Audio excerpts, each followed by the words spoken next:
Okay, it's lesson number 5 from this unit, and we're going to find the sum of an infinite series. No, not a series like Sesame Street that seems to go on forever. It's been going for 50 years. Although this looks like an older photo of the cast, it can't be that old because Gordon has lost all of his hair, and of course, Mr. Hooper was no longer with us when this was taken. Okay, so let's see. The sum of all the terms of the infinite sequence is called an infinite series, and it's denoted by. Now notice we're going to start with n equals 1 as usual, but on top of the sigma symbol, I don't see a number like 4 or 5 or 6. I see the symbol for infinity. The list goes on forever. And you're like, how are we going to add up a list that goes on forever? Well, let's take a look at this list. Okay, so we're going to plug in the number 1, and then 2, and then 3, and we're going to go all the way to infinity. And I've disguised this one a little bit as 1 over 2 to the n power. I didn't want to make it super duper obvious what's going to happen.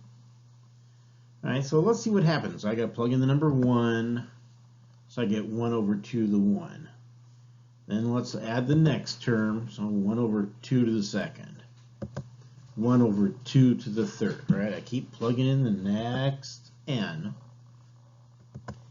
And of course, I'm going to keep doing this forever.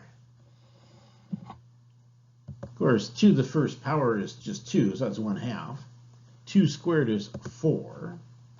2 to the third power is 8. 2 to the fourth power is 16. 2 to the fifth power is 32. And of course, this goes on forever. Aha, the connection to Sesame Street. Here comes Cookie Monster. This is the famous Cookie Monster situation where the Cookie Monster has 1 cookie. Of course, Cookie Monster is going to be heartbroken if Cookie Monster ever has like 0 cookies. So what is Cookie Monster going to do? He's going to break that cookie in half and eat only half of it. The next day, there's only half a cookie. Cookie Monster breaks it in half and eats that. So what has Cookie Monster done so far? He's eaten a half and a fourth, which is 3/4. Next day, Cookie Monster breaks whatever is left over in half and eats it. He's now eaten 7/8 of the cookie. The next day, Cookie Monster breaks that in half. Cookie Monster has now eaten 15/16 of a cookie. The next day breaks that in half. Cookie Monster has eaten 31/32 of the cookie. Break that in half the following day. Cookie Monster has now eaten 63/64 of a cookie. Right? It looks like the denominator keeps doubling, and the numerator is always just 1 less than the denominator. So if we can keep going on forever and ever and ever, eventually Cookie Monster is going to eat that entire cookie. Now, of course, it's going to take an infinite amount of time, breaking it in half an infinite number of times, to finally get that entire cookie eaten. But if we had an infinite amount of time, eventually, just about that entire cookie is going to get eaten. All right? Now, what happens if it's not so obvious? What if we don't have the famous Cookie Monster question? All right. Now, I wrote this one a little bit more deliberate. You'll probably say, hey, wait a minute here. This looks like a geometric sequence. Yeah, right. First number is 6. We keep multiplying by 1/3. And of course, since we want to add it up, it's actually a geometric series. But let's be silly for a second and pretend I don't recognize it as a geometric. All right, so I'm going to plug in the number 1, then I'll plug in the number 2, then I'll plug in the number 3, plug in the number 4, plug in the number 5, and it keeps going forever. Let's see, 1 minus 1 is 0, 2 minus 1 is 1. 3 minus 1 is 2. 4 minus 1 is 3. 5 minus 1 is 4. It goes on forever.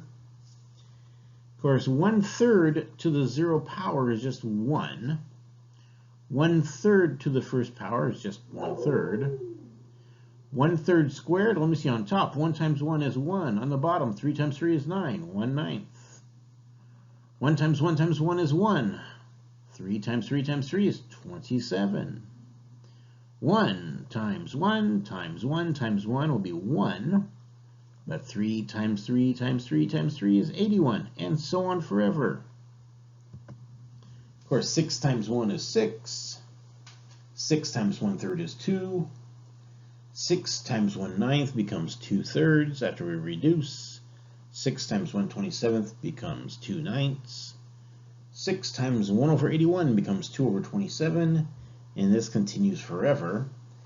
Now, of course, if I had my thinking cap on, it's like, oh, come on, it's a geometric series.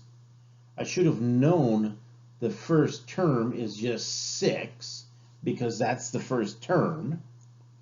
And I'm going to keep multiplying by 1/3, right? 6 times 1/3 is 2. 2 times 1/3 is 2/3, right? I mean, I should have just gotten here real quick, but I still don't know what this list was going to add up to. Well, if we have a geometric series and the absolute value of the ratio is less than 1, right? So you can't multiply by 2 every time, or multiply by 3 every time, or multiply by 4 every time. It's just going to get too big and go to infinity, right? The absolute value of the ratio has to be less than 1. Then we can use this shortcut. The sum of all the terms from 1 to infinity of a sub n becomes a sub 1 over 1 minus r, right? It becomes the first term as a sub 1 over 1 minus the common ratio, right? R is the common ratio. You gotta think back a couple of lessons. Don't forget this stuff. Okay, well, let's check and see if this really worked with the Cookie Monster series. All right, my claim was that that list of numbers was going to add up to 1. So look, let's check this out. If I want the sum from 1 to infinity of 1 over 2 to the n power. Okay, let's see. On top of the fraction, I got to put the first term. Well, the first number in that list is a half. What did I multiply by every time? Well, it looks like we keep multiplying by 1/2. Right, that's why in that previous slide I said that, hey, I kind of disguised it. I didn't want it to immediately look like it was geometric. So I disguised the way I wrote it, but sure enough, it's geometric. Let's see, bottom of the fraction, 1 minus a half. Well, it's going to be a half.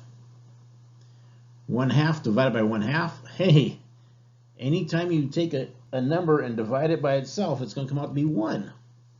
So yeah, that neat little shortcut works for the Cookie Monster series. Let's see what works for the other one we did, right? We also took a look at this one, and I never did come up with an answer, right? 6 plus 2 plus 2/3 plus 2/9 plus 2/27, etc. I say, yeah, I don't know what this thing's going to add up to. All right. Let me see, the first number in the list is a 6, right? A sub 1 means first number in the list, right? Or first number in the sequence, or in this case, first number in the series. So I got to put a 6 in the numerator. Now, what am I multiplying by every time? Okay, my ratio is 1/3, right? I keep multiplying by 1/3. Okay, so what is 6 over 1 minus a third? Well, 1 take away 1/3 leaves me 2/3. So I'm really looking at 6 divided by 2/3. Dividing by a fraction, give me a break. Let's change that to multiply by the reciprocal. Let's do 6 times 3/2. And of course, if it helps, you can think of 6 as being 6 over 1. 6 times 3 is 18. 1 times 2 is 2. Finally, 18 divided by 2 is 9. So that list of numbers adds up to be exactly 9, right? If that list goes on forever and ever and ever and ever and ever, it will finally, if we had an infinite amount of time and could do this for all eternity, it would add up to 9. Okay, so let's do a couple of examples here. Right, I don't need the entire list of numbers. I just want the answer. What does this sum equal? Well, again, it looks like the first number in the list is going to be a 4. You got to remember how the geometric sequences or the geometric series are written. The common ratio is 3/7. So the first number in the sequence goes in the numerator. 1 minus the ratio is in the denominator. 1 minus 3/7. Well, some of you might say, oh, that leaves me with 4/7. If it's not so obvious, look what I can do with the number 1. I can rewrite it as 7 over 7. That might make it more obvious that 7 take away 3 is where that 4 came from, and that 4/7. So we really have 4 divided by 4/7, but we don't ever really want to divide with fractions. So we're going to change that to 4 times the reciprocal. And hey, look, the 4's can cancel out, right? I can either think of the 4 canceling the 4, so I get an answer of 7. Or I could have done 4 times 7 is 28, but then 28 divided by 4 is 7. So the answer is 7. Now at this point, you're probably starting to think that every answer is going to be a whole number. No.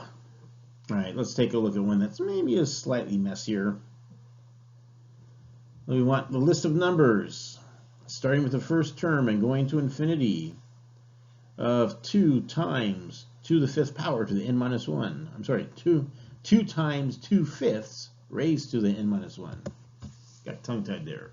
First number in the list, obviously, is going to be a 2, right? A sub 1 has to be 2. That's the first number in that list. Common ratio is 2/5. So if I want the grand total, first number in the series, or the first number in that list, is going to be a 2, goes in the numerator.